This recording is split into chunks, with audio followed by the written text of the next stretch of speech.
अस्सलामुअलैकुम वरहमतुल्लाहि वबरकातुहू। मैं हूं डॉक्टर हामिद शाफ़ी और आप देख रहे हैं शाफिया सोशल मीडिया।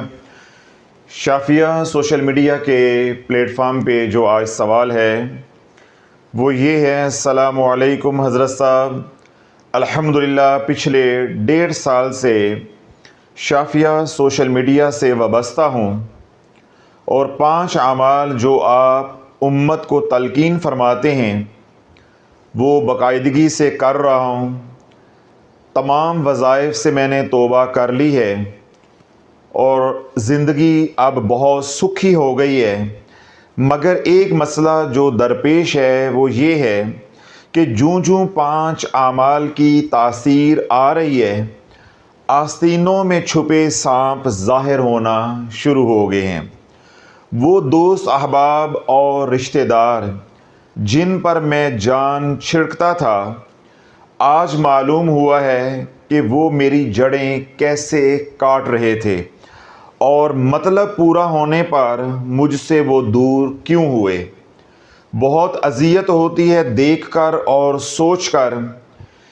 इन रिश्तों में से कुछ लोग ऐसे भी हैं कि उनको शरई तौर पे छोड़ना जायज़ नहीं है, मगर अब वो भी रिश्ते एक्सपोज हो चुके हैं। अब ना तो मैं ताल्लुक़ रख सकता हूँ इन रिश्तों से और ना छोड़ सकता हूँ। ऐसे हालात में गुजारा कैसे किया जाए? बहुत ज़हनी तकलीफ़ और आजमाइश है, मेरी रहनुमाई फ़रमाएँ। ये हैं मतीउल्लाह अलवी साहब इस्लामाबाद से। मुख्तसर मैं इस सवाल को दोबारा दोहरा देता हूँ। मतीउल्लाह अलवी साहब इस्लामाबाद से लिखते हैं कि मैं 1.5 साल से तमाम वज़ाइफ से तौबा कर चुका हूँ और 5 अमाल जो आप उम्मत को तलकीन फरमाते हैं, अब मैं सिर्फ 5 अमाल करना शुरू कर दिए हैं। उन 5 अमाल की जूं तासीर आती जा रही है, तो वो लोग जो खुफिया तौर पे मेरी जड़ें काट रहे थे, बाज़ार सज्जन थे लेकर अंदर से दुश्मन थे, वो अब एक्सपोज होना शुरू हो गए हैं। यानी अल्लाह रब्बुल इज़्ज़त ने जो उनके ऊपर हिजाबात डाले थे, पर्दे डाले थे, अल्लाह ने वो पर्दे उठाना शुरू कर दिए। फिर उन्होंने इशारा किया है कि उन रिश्तों में से कुछ रिश्ते ऐसे हैं कि इंसान चाह के भी नहीं छोड़ सकता। जिस तरह बहन भाइयों का रिश्ता होता है, माँ बाप का रिश्ता है, मियाँ बीवी का रिश्ता है, औलाद का रिश्ता है। अब ये ऐसे रिश्ते हैं कि अगर अल्लाह ना करे इन्हीं में से कोई दुश्मन बन जाए तो ना आप ये रिश्ता रख सकते हैं और ना आप ये रिश्ता छोड़ सकते हैं। तो यहाँ तक बात मतीउल्लाह अलवी साहब की बिल्कुल दुरुस्त है कि इंसान अच्छा खासा आजमाइश में आ जाता है। तो यही बात उन्होंने लिखी है कि बहुत ज़हनी तकलीफ़ है, मैं आजमाइश में हूँ, मेरी रहनुमाई फरमाई जाए। इससे पहले कि मैं सवाल का जवाब दूँ, आप एक बुनियादी बात समझ लें कि जिस दौर में मैं आप रह रहे हैं, इस दौर को अल्लाह के नबी अलैहिस्सलातु वस्सलाम ने कुर्बे क़यामत का दौर फरमाया है। कुर्बे क़यामत का दौर ताबीर किया है।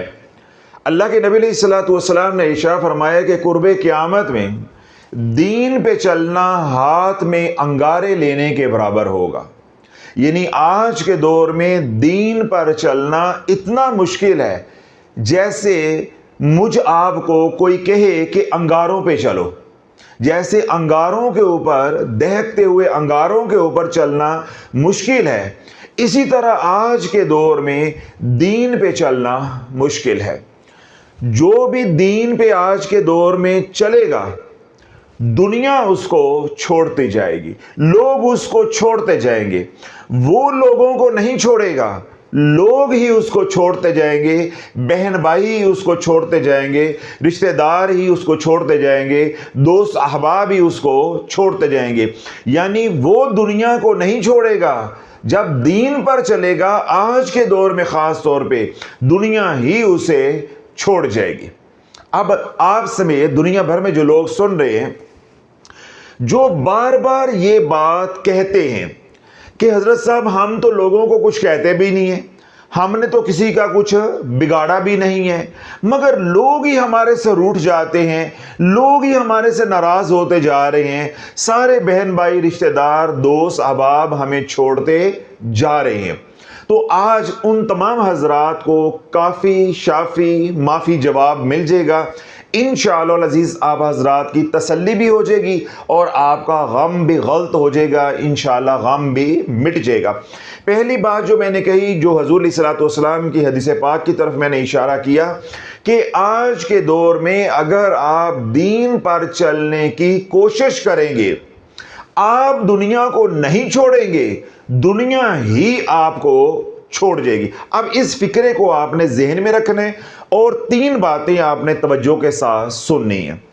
इन 3 बातों में से पहली बात मौला अली का कौल है, दूसरी बात हुज़ूर सल्लल्लाहु अलैहि वसल्लम का फरमाने वाली शान है, और तीसरी बात वो अमल है जो हमें इस अज़ियत से निकालेगा जिस तरफ मतीउल्लाह अलवी साहब ने इशारा किया है या उन्होंने सवाल किया है। मौला अली वलियों के इमाम फरमाते हैं कि अल्लाह रब्बुल इज़्ज़त की सुन्नत यह है कि अल्लाह रब्बुल इज़्ज़त का तरीका यह है कि अल्लाह 2 मोहब्बत करने वाले दिलों को, मुखलस दिलों को जुदा नहीं करता। जुदाइयां डालना, नफरतें डालना, दूरियां डालना ये शैतान का काम है, ये रहमान का काम नहीं है। 2 दिल जो आपस में मोहब्बत करते हैं, प्यार करते हैं, या 2 फर्द जो आपस में मुखलस है, अल्लाह उनके ऊपर अपनी रहमत की तजल्ली फरमाता है और उनके दिलों को मजीद मजबूती के साथ जोड़ता है। लेकिन इन दोनों में से कोई एक, मौला अली फरमाते हैं, अगर मुनाफिक हो जाए, अल्लाह दोनों के दरमियान में जुदाइयां डाल देता है। अल्लाह कभी भी मुखलस दिल को मुनाफिक के दिल के साथ जुड़ने नहीं देता।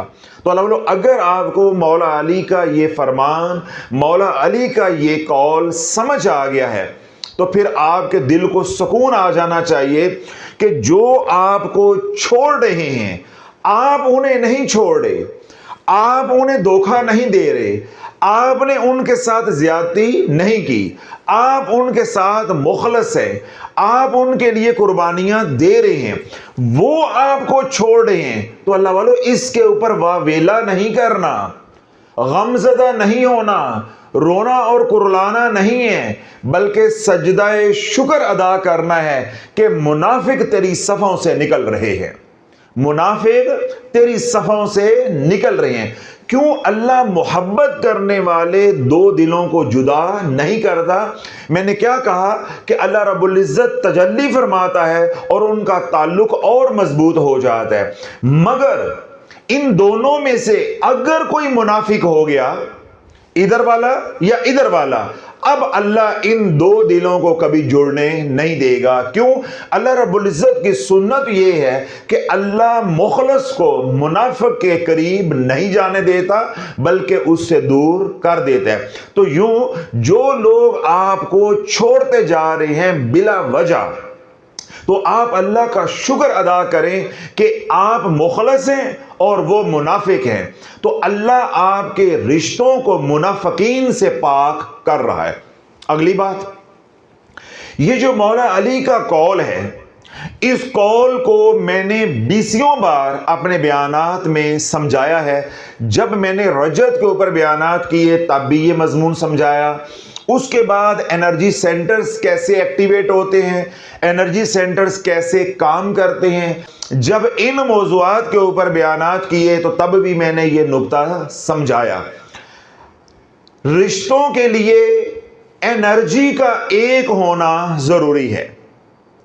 रिश्तों के लिए, यानी रिश्तों का निभाव अगर करना चाहते हैं, दोस्त के साथ दोस्ती रखना चाहते हैं, इस तरह माँ बाप के साथ ताल्लुक़ रखना चाहते हैं, बीवी के साथ ताल्लुक़ रखना चाहते हैं, औलाद के साथ ताल्लुक़ रखना चाहते हैं, या औलाद माँ बाप के साथ ताल्लुक़ रखना चाहती है, या जहाँ जहाँ जो जो आपका रिश्ता है, उस रिश्ते को आप कायम करना चाहते हैं तो आपकी एनर्जी एक होना जरूरी है।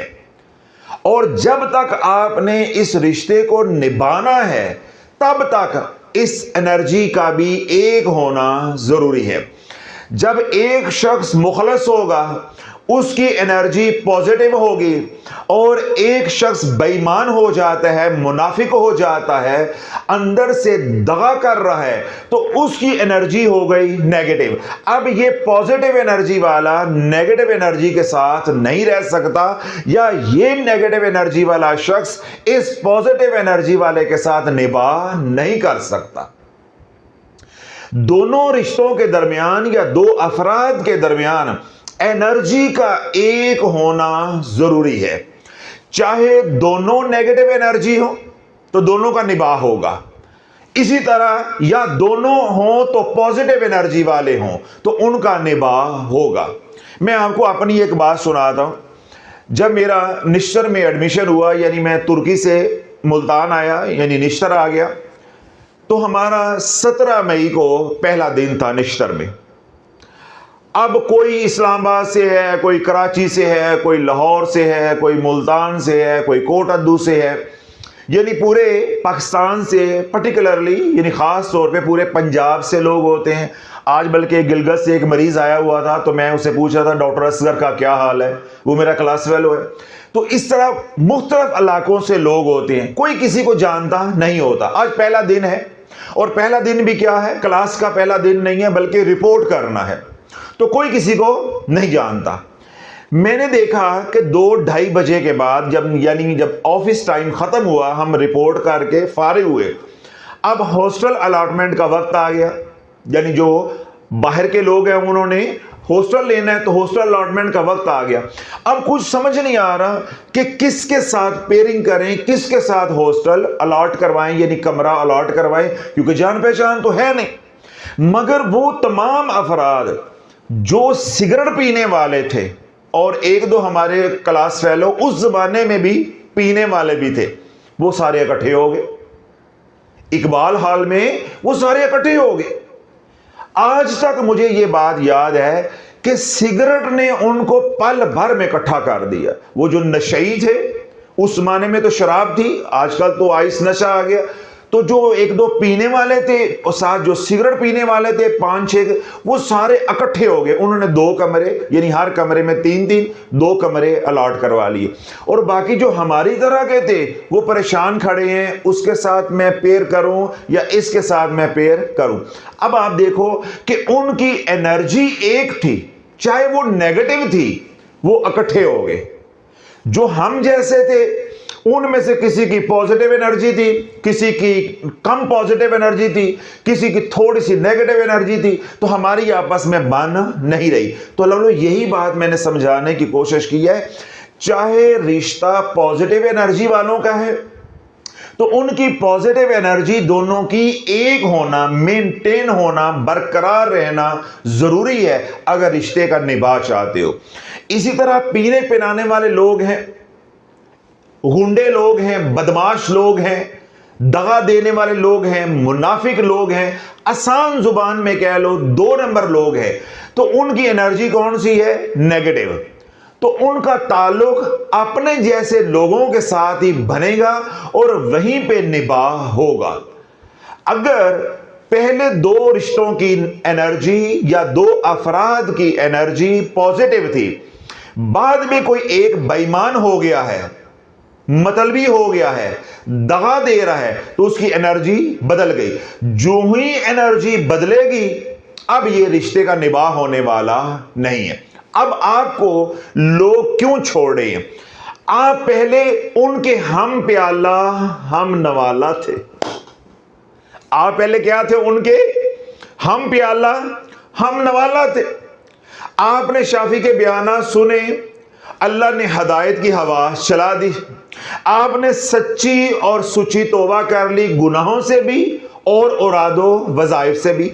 अब आपकी एनर्जी बदल गई है। जब आपकी एनर्जी बदल गई है तो मुझे बताओ आपका अब उनके साथ निभाव कैसे हो सकता है? कैसे हो सकता है? एक तो ये सूरत है।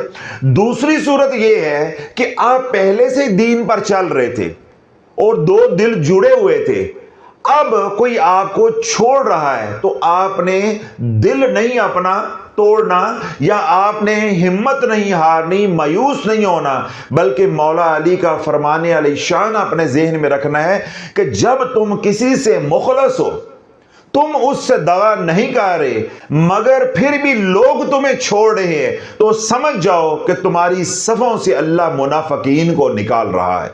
अल्लाह मुनाफिकीन को निकाल रहा है। तो अल्लाह मैंने साइंटिफिकली भी आपको ये नुक्ता समझा दिया है और मौला अली का फरमान सुनाकर भी ये नुक्ता समझाने की कोशिश की है कि रिश्तों को निभाने के लिए और रिश्तों को जोड़ने के लिए एक एनर्जी का होना जरूरी है। जो ही एनर्जी बदलेगी, चाहे दाएं तरफ की बदले चाहे बाएं तरफ की बदले, रिश्ता टूट जाएगा, रिश्ता टूट जाएगा। तो इसलिए आपकी एनर्जी क्योंकि बदली है या बदल रही है, तो जो जो आपकी एनर्जी बदलती जाएगी, वो तमाम दोस्त अहबाब जो आप पर जान छिड़कते थे या आप उन पर जान छिड़कते थे, अब आप दोनों का निभाव होने वाला नहीं है। क्यों? अब आपकी एनर्जी पॉजिटिव और नेगेटिव हो गई है, दो मुख्तलिफ एनर्जीज हो गई हैं, दो मुख्तलिफ मजाज हो गए, अब आप दोनों का निभाव होने वाला नहीं है। पहली बात तो आपने ये जहन में रखनी है। दूसरी बात, हुज़ूर अलैहिस्सलातु वस्सलाम का फरमाने आली शान है। हज़रत उमर बिन आस रज़ियल्लाहु ताला अन्हु इसके रावी है। हुज़ूर अलैहिस्सलातु वस्सलाम ने इरशाद फरमाया है कि अल्लाह रब्बुल इज़्ज़त मैदान माशर में जब सब बंदों को इकट्ठा करेगा तो मुनादी करने वाला, सदा लगाने वाला सदा लगाएगा, मुनादी करेगा कि अहले फजल कहाँ हैं, अहले फजल कहाँ हैं। तो अल्लाह के नबी अलैहिस्सलातु वस्सलाम ने इरशाद फरमाया कि कुछ लोग उस हजूम में से उठेंगे और जन्नत की तरफ चल पड़ेंगे। मुनादी करने वाला क्या कहेगा कि अहले फजल कहाँ हैं, तो हजूम में से कुछ लोग उठेंगे और वो जन्नत की तरफ चल पड़ेंगे। जब वो जन्नत के करीब पहुंचेंगे तो जन्नत के फरिश्ते यानी रिजवान उनको रोकेंगे कि ठहर जो, बताओ तुम कौन हो। वो कहेंगे हम अहले फजल हैं।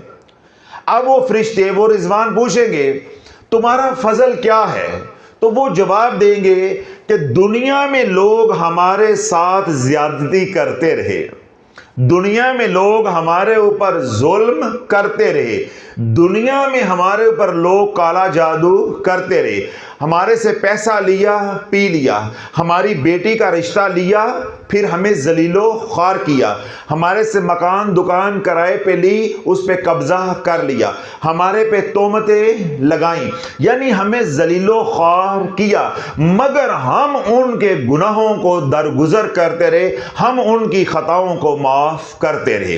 तो हम क्या हो गए? अहले फजल। यानी रिजवान पूछेंगे कि तुम्हारा फजल क्या है, तो वो क्या जवाब देंगे कि दुनिया में लोग हमारे ऊपर जुल्म करते रहे मगर हम उनको अल्लाह की रजा के लिए माफ करते रहे। तो अब रिजवान उन अहले फजल को कहेंगे कि तुम्हारे फजल का बदला जन्नत है, तुम जन्नत में दाखिल हो जो। उनके लिए जन्नत के फाटक, जन्नत के दरवाजे खोल दिए जाएंगे। फिर हुज़ूर सल्लल्लाहु अलैहि वसल्लम ने इरशाद फरमाया कि मुनादी करने वाला, सदा लगाने वाला सदा लगाएगा, मुनादी करेगा कि अहले सबर कहाँ हैं। पहले क्या सदा लगी है? अहले फजल कहाँ हैं। अब दूसरी सदा लगने जा रही है कि अहले सबर कहाँ है। तो जो ही मुनादी करने वाला मुनादी करेगा, आवाज लगाएगा कि अहले सबर कहाँ हैं, तो हुज़ूर सल्लल्लाहु अलैहि वसल्लम ने इरशाद फरमाया कि कुछ लोग हजूम से उठेंगे और जन्नत की तरफ चल पड़ेंगे। जन्नत के फरिश्ते रिजवान उनको रोकेंगे कि बताओ तुम कौन हो, तो वो क्या कहेंगे? हम अहले सबर है। तो फरिश्ते पूछेंगे तुम्हारा सबर क्या था दुनिया में, तो वो कहेंगे कि अल्लाह ने हमारी जान पे, माल पे, औलाद पे, ईमान पे, इज्जत पे आजमाइशें डाली, मुसीबतें भेजी, तकलीफों को भेजा, बलाओं को भेजा, हम महज अल्लाह की रजा के लिए सबर करते रहे, यानी अल्लाह के फैसलों पे हमने एतराज नहीं किया, बल्कि अल्लाह के फैसलों पर हम राजी रहे। अल्लाह ने जिस हाल में हमें रखा हम उसका शुक्र अदा करते रहे। तो फरिश्ते क्या कहेंगे कि तुम्हारे सब्र का बदला जन्नत है, तुम जन्नत में दाखिल हो जाओ। तो पहला काम क्या हो गया? अहले फजल का दरगुजर करना। दूसरा काम क्या हो गया? अहले सब्र का, कि जिन हालात के अंदर अल्लाह ने रखा है उन हालात के अंदर शिकवा नहीं करना, बल्कि अल्लाह की रजा पे राजी रहना है। अल्लाह के महबूब अलैहिस्सलाम ने इरशाद फरमाया कि फिर मुनादी करने वाला, सदा लगाने वाला सदा लगाएगा, मुनादी करेगा कि अहले मोहब्बत कहां हैं, अहले मोहब्बत कहां है। तो हुजूर अलैहिस्सलाम ने इरशाद फरमाया कि हजूम में से कुछ लोग खड़े होंगे और जन्नत की तरफ चल पड़ेंगे। जन्नत के फरिश्ते रिजवान उनको रोकेंगे कि तुम कौन हो? वो कहेंगे हम अहले मोहब्बत हैं। हम कौन हैं? अहले मोहब्बत है। फरिश्ते पूछेंगे कि तुम्हारी मोहब्बत क्या है? वो कहेंगे हम दुनिया में महज अल्लाह की रजा के लिए एक दूसरे से प्यार करते रहे हैं, महज अल्लाह की रजा के लिए दुनिया में एक दूसरे से मोहब्बत करते रहे हैं। अल्लाह के महबूब अलैहिस्सलाम ने इरशाद फरमाया कि फरिश्ते उनको कहेंगे कि तुम्हारी मोहब्बत का बदला जन्नत है, तुम जन्नत में दाखिल हो जाओ। अल्लाह, ये हदीस पाक जिसका मफ़हूम मैंने आप हजरात के सामने रखा है, अगर आपने तवज्जो के साथ सुना है तो सारी कहानी आपको समझ आ गई है। रिश्ते टूट क्यों रहे हैं वो पहले मैंने बात समझा दी है मौला अली का फरमान सुना के।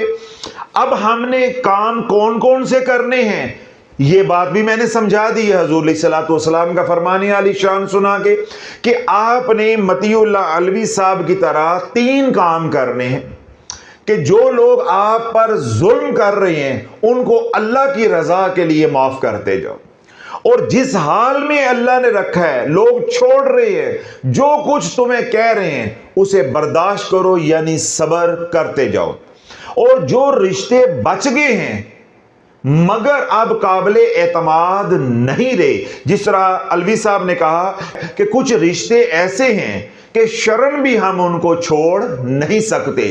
अब उन्होंने क्योंकि दगा दिया है या दगा दे रहे हैं, एक्सपोज हो गए हैं, मगर हम उनको छोड़ नहीं सकते, तो अल्लाह की रजा के लिए उनसे मोहब्बत करते रहो। अल्लाह बोलो ये 3 काम करते रहोगे, जो जालिमीन हैं उनके जुल्म को माफ करते रहोगे महज अल्लाह की रजा के लिए, और जो तुम्हारे ऊपर हालात हैं या आएंगे उनके ऊपर सब्र करते रहोगे, और महज अल्लाह के लिए, अल्लाह की मखलूक से, अल्लाह के बंदों से जैसे भी वो हैं प्यार करते रहोगे, तो तुम्हारा इनाम या तुम्हारा मकाम या तुम्हारा ठिकाना जन्नत है, तुम्हारा ठिकाना जन्नत है।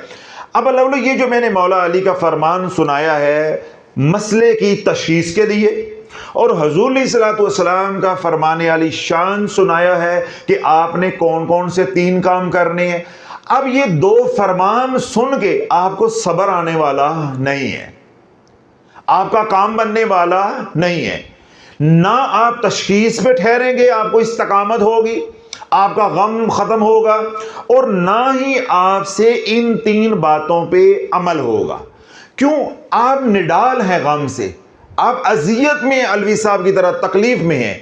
अब इस तकलीफ से निकलने के लिए आपको अल्लाह का जिक्र करना होगा। अला बिज़िक्रिल्लाहि तत्माइन्नुल कुलूब, अला बिज़िक्रिल्लाहि तत्माइन्नुल कुलूब। अब जो जिक्र बताने जा रहा हूं या अमल बताने जा रहा हूं या आपका पसंदीदा लफ्ज वजीफा बताने जा रहा हूं, वो ये है कि हमने ऐसा अमल करना है, वो लोग या वो रिश्ते जो हमें किसी गलत फहमी की बुनियाद पे छोड़ गए या किसी की लगाई बुझाई की वजह से हमें छोड़ गए, उस जिक्र की बरकत से वो वापस आ जाए, उस जिक्र की बरकत से वो वापस आ जाए। और जो मजीद हमें छोड़ना चाहते हैं, हमारे से बेवफाई करना चाहते हैं, किसी गलत फहमी की बुनियाद पे वो हमारे से ताल्लुक तोड़ने से बचे। इस जिक्र का नफा ये होगा। और जिक्र कौन सा है? मौला अली फरमाते हैं कि जब सैयदना अजीज अलैहिस्सलाम को बादशाह वक्त ने कुएं में डाला, यानी सजा देने के लिए कुएं में डाला, तो आपके ऊपर 4 या 5 दिन के भूखे शेर मुसल्लत कर दिए, यानी उनको भी साथ कुएं में डाल दिया। तो 4 या 5 दिन के बाद बादशाह ने अपने करिंदों को कहा कि जिस कैदी को कुएं में डाला गया था, अगर उसके कोई निशानात रह गए हैं, यानी गोश्त पोस्ट रह गया है, कपड़े रह गए हैं, हड्डियां रह गई हैं, कोई निशानात रह गए हैं, तो उन निशानात को मेरी बारगाह में पेश किया जाए। जब करिंदे उस कुएं पे पहुंचे तो उन्होंने क्या देखा कि सैयदना अजीज अलैहिस्सलाम पुरसुकून बैठे हैं और आपके पांव मुबारक को शेर चाट रहे हैं, यानी पांव के तलवे शेर चाट रहे हैं। जब करिंदों ने आके ये खबर बादशाह को दी तो बादशाह के ऊपर लर्जा तारी हो गया कि जिसको मैंने कुएं में डाला है या जिसको मैं सजा दे रहा हूं, यह कोई मामूली आदमी नहीं है। तो फौरन उसने हुक्म दिया कि उस कैदी को निकाला जाए।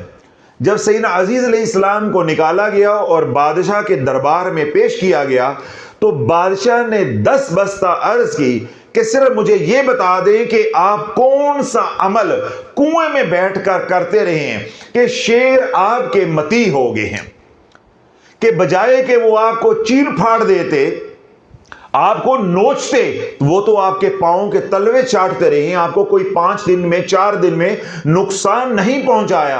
आप कौन सा अमल करते हैं या कौन सा अमल कुएं में करते रहे हैं कि जिस अमल ने आपको महफूज रखा है। तो सैयदना अजीज अलैहिस्सलाम ने बादशाह वक्त को मुखातिब होकर फरमाया कि मैं कुएं में रब की तारीफ में लगा रहा हूं और अल्लाह मेरी हिफाजत में लगा रहा है। मैं कुएं में बैठकर रब की तारीफ करता रहा हूं, अल्हम्दुलिल्लाह अल्हम्दुलिल्लाह अल्हम्दुलिल्लाह का विर्द करता रहा हूं, अल्हम्दुलिल्लाह का जिक्र करता रहा हूं, अल्हम्दुलिल्लाह का वजीफा करता रहा हूं। मैं रब की तारीफ में लगा रहा हूं और अल्लाह मेरी हिफाजत में लगा रहा है। तो अल्लाह बोलो, अगर ये चाहते हो कि वो रिश्ते जो किसी गलत फहमी की बुनियाद पे आपको छोड़ गए हैं, किसी ने लगाई बुझाई की, या बराह रास्त आप दोनों के दरमियान में कोई गलत फहमी किसी मामले पे पैदा हो गई और इस्लाह ना हो सकी, तो दूसरा फरीक आपको छोड़ गया है और आप गमज़दा हैं और आप चाहते हैं कि वो लौट आए, तो अल्लाह की तारीफ में लग जाओ। इसी तरह अगर आप मजीद नुकसान से बचना चाहते हैं या मजीद बेवफाई के जख्मों से बचना चाहते हैं, तो अल्लाह की तारीफ में लग जाओ। अल्लाह रुसवाइयों से, अल्लाह जिल्लतों से बचा लेगा। अल्लाह मजीद रिश्ते टूटने का जो गम है, उस गम से आपको महफूज रखेगा। तो अल्हम्दुलिल्लाह का जिक्र जितना करते जाओगे, जो रिश्ते टूट गए हैं उनमें से जो वापस आ सकते हैं, दोबारा आपके साथ जुड़ सकते हैं या रिश्तों का दोबारा निभाह हो सकता है, इस जिक्र की बरकत से वो रिश्ते इंशाअल्लाह वापस आ जाएंगे। यानी जो छोड़ गए हैं वो लौट आएंगे, जो छोड़ गए हैं आपको वो लौट आएंगे। इस तरह माँ बाप हैं, उनकी औलाद छोड़ गई है, तो इंशाल्लाह जब अल्हम्दुलिल्लाह का जिक्र कसरत के साथ करोगे तो औलाद लौट आएगी। इस तरह किसी की औलाद है, औलाद के साथ माँ बाप नाराज हैं, तो औलाद ये जिक्र करे, अल्लाह माँ बाप का दिल नरम कर देगा। मियाँ बीवी के दरमियान में रंजिशें पैदा हो गई हैं और जुदाइयों तक बात पहुँच गई है या खुला तलाक तक बात पहुँच गई है, तो अल्हम्दुलिल्लाह का जिक्र करो, अल्लाह कलूब को नरम फरमा देगा। दोस्त अहबाब के साथ आपकी अनबन हो गई है, दोस्त अहबाब के साथ आपकी बिगड़ गई है और दूरियां आ गई हैं, मगर आप दूरियां नहीं चाहते, आप ताल्लुक निभाना चाहते हैं, तो अल्लाह दिन रात अल्हम्दुलिल्लाह का जिक्र करते रहो। अल्लाह रब्बुल इज्जत दूरियां मिटा देगा और दिलों को जोड़ देगा। और जो चले गए हैं, अल्लाह उनके कुलूब को भी नरम कर देगा, उनको भी छोड़ने का या बेवफाई करने का पुछतावा होगा। एक दिन वो आएंगे और तेरे तलवे चाटेंगे, वो तेरे तलवे उसी तरह चाटेंगे जैसे सैयदना अजीज अलैहिस्सलाम के पांव के तलवे शेर चाटते रहे। क्यों? जब तू रब की तारीफ में लग जाएगा तो मखलूक फिर तेरी तारीफ में लग जाएगी।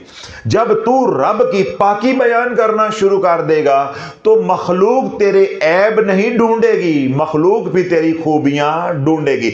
जब तू रब की किबरियाई को बयान करना शुरू कर देगा, तू कहेगा कि मेरा अल्लाह सबसे बड़ा है, तो मखलूक तुझको बड़ा समझना शुरू हो जाएगी। मैंने ऐसी पते की बात आपको 3 फिक्रों के अंदर समझा दी है, लेकिन समझ आपको कोई नहीं आई। आपके चेहरे बता रहे हैं आपको समझ नहीं आई। आप जब रब की तारीफ पे लग जाओगे, अल्हम्दुलिल्लाह अल्हम्दुलिल्लाह अल्हम्दुलिल्लाह, जब आप रब की तारीफ पे लग जाओगे तो अल्लाह अपनी मखलूक को तेरी तारीफ पे लगा देगा।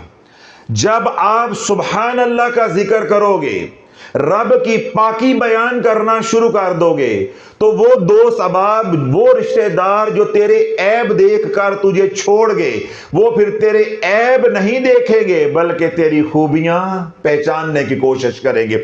इसी तरह जब आप अल्लाह अकबर, अल्लाह की किबरियाई को बयान करना शुरू कर दोगे, अल्लाह अकबर का जिक्र करना शुरू कर दोगे, तो वो रिश्तेदार, वो दोस्त अहबाब जो तुझे हकीर समझते थे, अब तुझे बड़ा समझना शुरू कर देंगे, अब तुझे अफजल समझना शुरू कर देंगे। अल्लाह बोलो, ये 3 अज़कार अल्हम्दुलिल्लाह, सुभान अल्लाह, अल्लाह अकबर, ये रिश्ते जोड़ते भी हैं और रिश्ते निभाते भी हैं। यानी इन 3 अज़कार का फैजान दिलों को जोड़ता भी है, मजबूत भी करता है और हिफाजत भी करता है। जब तुम अल्हम्दुलिल्लाह का जिक्र छोड़ोगे, अल्लाह की तारीफ करनी छोड़ दोगे, तो मखलूक तुम्हारी तारीफ करना छोड़ देगी, फिर तुम्हें इज्जत मिलने वाली नहीं है। आज हर बंदा आकर ये कहता है, हजरत साहब कोई ऐसा तस्खीर का अमल दे दें कि मखलूक तस्खीर हो जाए, दफ्तर में मेरी इज्जत हो, ससुराल में मेरी इज्जत हो, घर बार में मेरी इज्जत हो, कारोबार की जगह मेरी इज्जत हो,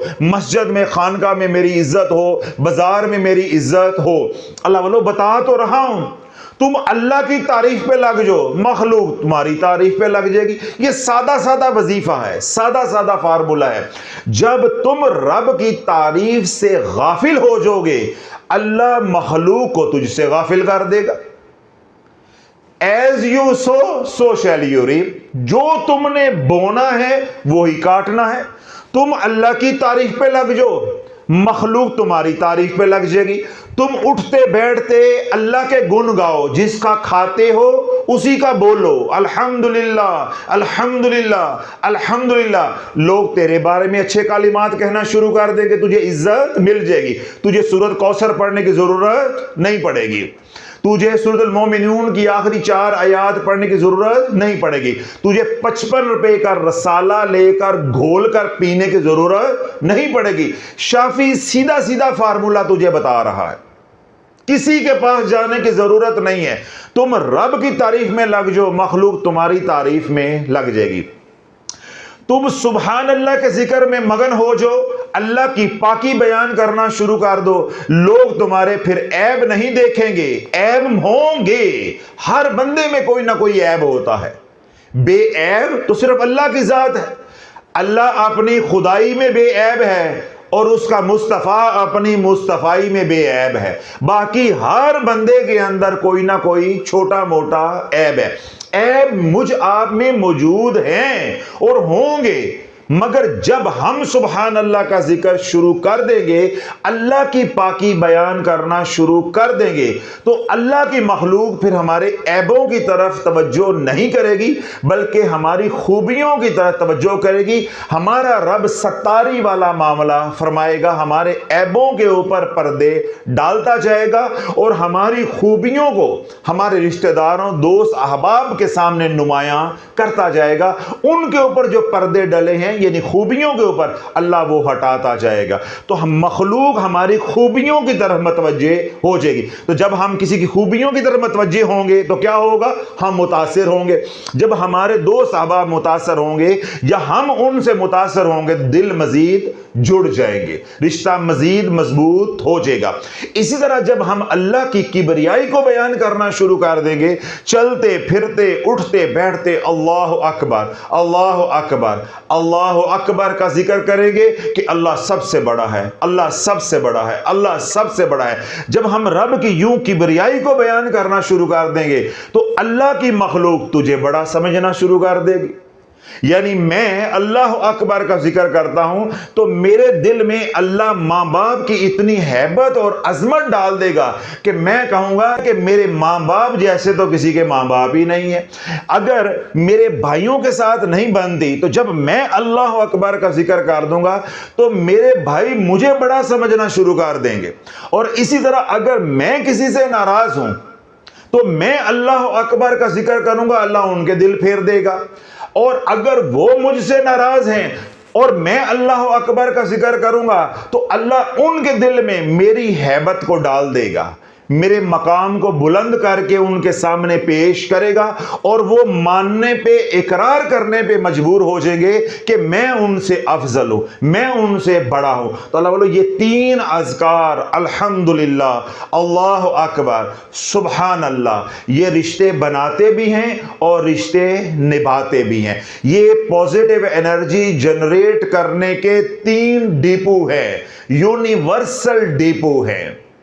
जब आप इन तीन डिपो के साथ अपना ताल्लुक मजबूत करोगे, इन तीन प्रोडक्शन सेंटर्स के साथ अपना ताल्लुक मजबूत करोगे, यानी सुभान अल्लाह, अल्हम्दुलिल्लाह, अल्लाह अकबर का जिक्र कसरत से करोगे तो अल्लाह जुदाई के गम से आपको महफूज रखेगा। ये जो रिश्ते टूटने वाला, लोगों के छोड़ने वाला गम है, या दूरियों वाला गम है, नफरतों वाला गम है, या बेवफाई का गम जो आपको खाए जा रहा है, अल्लाह इस गम से आपको महफूज रखेगा। और जो आपके अंदर तमा है या आपकी ख्वाहिश है कि मुझे खानदान में इज्जत मिले, मुझे माशरे में इज्जत मिले, मुझे दफ्तर में इज्जत मिले, बेटियां कहती हैं हमें ससुराल में इज्जत मिले, तो मैंने क्या आज फार्मूला दिया है कि आप रब की तारीफों पे लग जाओ, ससुराल तुम्हारी तारीफों पे लग जाएगा। तुम रब की तारीफों पे लग जाओ, फैक्ट्री मालकान और वहां की लेबर तुम्हारी तारीफों पे लग जाएगी। तुम कबीले के सरदार हो, तुम अल्लाह की तारीफों में लग जाओ, अल्हम्दुलिल्लाह के जिक्र में मगन हो जाओ, सारा कबीला सरदार की तारीफों में लग जाएगा। इसी तरह आप सुभान अल्लाह के जिक्र में लग जाओगे तो मखलूक तुम्हारे ऐब नहीं, तुम्हारी खूबियां ढूंढने में लग जाएगी। और तीसरी बार तुम अल्लाह अकबर के जिक्र में लग जाओगे।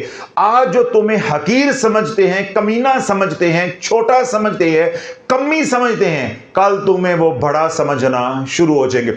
जब अल्लाह अकबर की तजल्ली पड़ेगी, उसका फैजान आपको नसीब होगा, अल्लाह इज्जतें देकर दिखाएगा, अल्लाह तुझे बड़ा बनाकर दिखाएगा।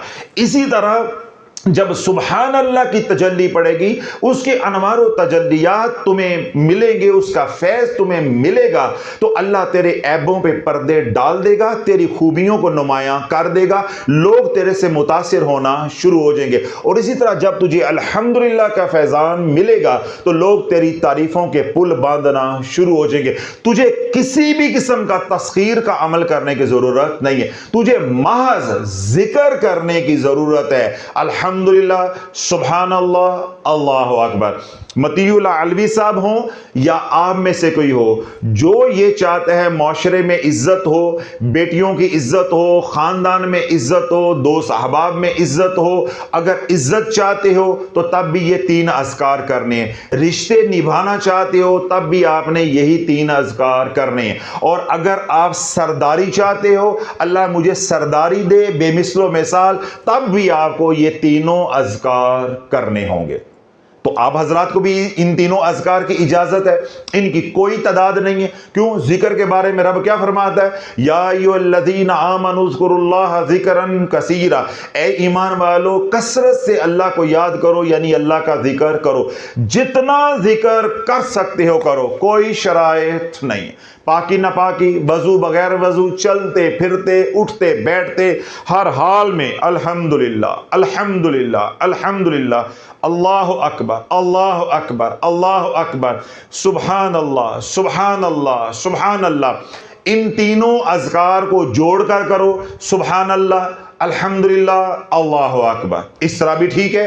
अलग अलग करना चाहते हो, सुबहान अल्लाह की तस्बीह कर लो, फिर अल्हम्दुलिल्लाह की तस्बीह कर लो, फिर अल्लाह अकबर की तस्बीह कर लो। और अगर आप वक्त का तयन करके करना चाहते हो कि मैं दिन के अव्वल हिस्से में अल्हम्दुलिल्लाह का जिक्र करूंगा, दिन के आखिरी हिस्से में सुबहान अल्लाह का जिक्र करूंगा, और रात को मैं अल्लाह अकबर का जिक्र करूंगा, या इतनी इतनी तादाद में मैं करूंगा, या मैं जोड़ कर करूंगा, ये आप जानो और आपका रब जाने। वमा तौफीकी इल्ला बिल्लाह, ये अल्लाह सोना हम सबको जो है वो तौफीक अता फरमाए कि हम दिन रात रब का जिक्र करें, अल्हम्दुलिल्लाह अल्लाह अकबर सुबहान अल्लाह। जब आप ये जिक्र करते रहोगे तो आपके अंदर इतनी हीलिंग एनर्जी जनरेट होती रहेगी कि आपके तमाम एनर्जी सेंटर्स वो एक्टिवेट कर देंगे, हीलिंग एनर्जी से सैचुरेट कर देंगे, और आपके अंदर इतनी कशिश पैदा हो जाएगी। मैंने क्या कहा, जो छोड़ गए हैं वो भी मुड़ मुड़ कर देखते रहेंगे कि मुझे लिफ्ट कराए, मैं वापस आ जाऊं। तो जो उनमें से बेहतर होंगे आपके लिए, अल्लाह उनको वापस लौटा देगा। और जो पर तोल रहे हैं तुझे छोड़ने का, अब तेरे अंदर इन तीन अज़कार की वजह से इतनी कशिश पैदा हो गई है, अब वो चाह के भी तुझे छोड़ नहीं पाएंगे।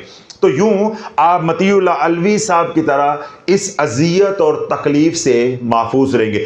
जो तो अभी तक इस अजियत, इस आजमाइश, इस तकलीफ से बचे हुए हैं, वो भी ये तीन अज़कार करें, और जिनके साथ ये मामला दरपेश है, यानी जो अजियत में मुब्तला हैं, वो भी ये जिक्र करें। अल्लाह मुझे भी, आपको, दुनिया भर में जो लोग सुन रहे हैं, ये तीनों अज़कार दिन रात करने की तौफीक अता फरमाए।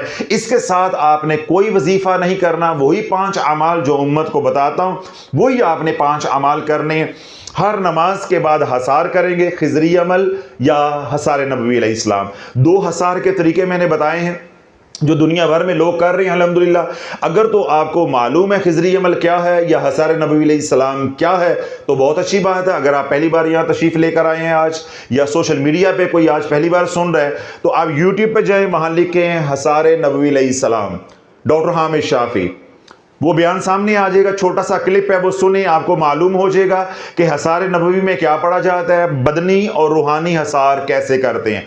इस तरह आप लिखें खिजरी अमल डॉक्टर हामिद शाफी, खिजरी अमल का क्लिप सामने आ जाएगा, आप उसे सुने, समझे कि खिजरी अमल में क्या क्या पढ़ा जाता है, अपना बदनी और रूहानी हसार कैसे करते हैं। हर नमाज के बाद हसार करना है, चाहे खिजरी अमल का हसार करो, चाहे आप हसार नबवी अलैहिस्सलाम करें। हर नमाज के बाद हसार, सारा दिन कमली वाले पे दरूद पढ़ना है। रात सोने से पहले 100 बार सय्यदुल इस्तिग़फ़ार अस्तग़फ़िरुल्लाहल्लज़ी ला इलाहा इल्ला हुवल हय्युल क़य्यूम व अतूबु इलैह। 3 काम हो गए।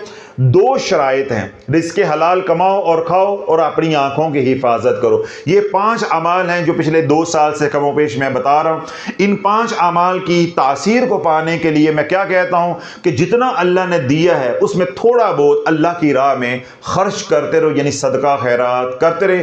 सुबह में या शाम में जब आसानी हो, मा तयस्सरा मिनल कुरान, कुरान की तिलावत करते रहना है। यानी जो अज़कार मैंने बताए हैं, सुबहान अल्लाह, अल्हम्दुलिल्लाह, अल्लाहु अकबर, उसके साथ सिर्फ ये 5 अमाल करने हैं, कोई वजीफा नहीं करना। इंशाअल्लाह अल्लाह इस दुनिया में भी इससे देगा, और अल्लाह आखिरत में भी अपने महबूब अलैहिस्सलातु वस्सलाम की शफात नसीब फरमाएगा। तो अगर तो ये पाकीज़ा, सादा, आसान और कामयाब जिंदगी चाहते हो, तो जो मैंने पैकेज दिया है इसको तहे दिल से कबूल कर लो, इसको सिद्के दिल से कबूल कर लो और अपनी ज़िंदगी को सुखी बना लो। तो जिस तरह के भी आप वज़ाइफ कर रहे हैं उन तमाम वज़ाइफ से तौबा कर ले। जो 5 आमाल बताए हैं उन 5 आमाल को करो। साथ मैंने 3 जिक्र बताए हैं, इंशाल्लाह इन 3 अज़कार की बरकत से अल्लाह आपकी दुनिया भी बना देगा और अल्लाह आपकी आखिरत भी बना देगा। दुनिया भर में वो लोग जो दुखी हैं अल्लाह उनके दुख दूर अता फरमाए, जो सुखी हैं अल्लाह उनके सुखों में बरकतें अता फरमाए। वो तमाम हजरात जिनको अल्लाह रब्बुल इज़्ज़त ने नेमतों से सरफराज फरमाया है अल्लाह बरकतें भी अता फरमाए, अल्लाह हंडाना भी नसीब फरमाए। दुनिया भर में वो लोग जो बीमार हैं, घरों में हैं या अस्पतालों में हैं, बदनी बीमार हैं या रूहानी बीमार हैं, मर्द हैं, औरतें हैं, बच्चे हैं, बूढ़े हैं, शहरी हैं या देहाती हैं, अरबी हैं या अजमी, अल्लाह सबको सेहत वाली, सलामती वाली, खैर वाली, बरकत वाली हयाती अता फरमाए। अल्लाह सबको शिफाए कामिला अजला अता फरमाए। दुनिया भर से वो लोग जो शाफिया रूहानी सेंटर पे आते हैं, खानका दारुल शिफा में आते हैं, सिलसिला आलिया कादरिया शाफिया में मुरीद है या शाफिया सोशल मीडिया के मुतल्लकीन है, मुहिब्बीन है, मुखलिसीन है, अल्लाह सब की जान की, माल की, औलाद की, ईमान की, इज़्ज़त की हिफाजत फरमाए। दुनिया भर से वो लोग जिन्होंने हमें दुआओं के लिए कहा है अल्लाह हमारी इल्तिजाओं को उनके हक में कबूल व मंजूर फरमाए। दुनिया भर में वो लोग जो हमारे से मोहब्बत करते हैं, प्यार भरी दुआएं करते हैं या अपने मकाम पे रहते हुए दावत व तबलीग का काम कर रहे हैं या खानगा की माली बदनी वक्ती खिदमत करते हैं, अल्लाह उनको हर तरह के शर से, मर्ज से, कर से महफूज फरमाए। जो हमने मांगा अल्लाह वो भी अता फरमाए। जो हम मांगना चाहते थे, हमारी ज़रूरतें हैं मगर हम किसी उज़र की वजह से मांग ना सके, अल्लाह बिन मांगे हम सबको अता फरमाए। सुबहान रब्बिक रब्बिल इज़्ज़त